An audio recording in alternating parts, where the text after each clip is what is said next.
What's the best exercise? Talofa. Hello and welcome back.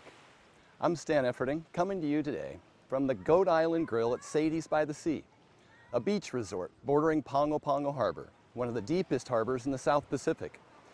Anywhere between 100 and 400 feet deep in places. The harbor accommodates large cruise ships and shipping containers headed to the port. This is one of my favorite spots to bring the kids for lunch or have a nice dinner with my wife, sitting on the deck overlooking the ocean and the harbor lights. Now this is our final video in a series on how to lose weight and feel great. Let's talk about exercise. People always ask me, what's the best exercise? And my answer is always the same, the one you'll do. It doesn't need to be difficult or painful, and you don't need to spend 2 hours in the gym every day. The Department of Health suggests as little as 150 minutes of exercise a week. That's about 2 brisk 10-minute walks a day. Can make a huge difference in your health.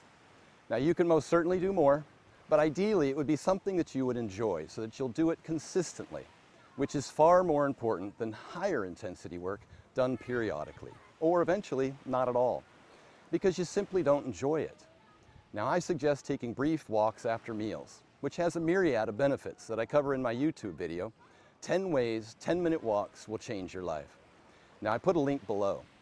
The vast majority of weight loss comes from your diet, so don't feel the need to crush yourself with exercise that you don't enjoy and won't consistently do.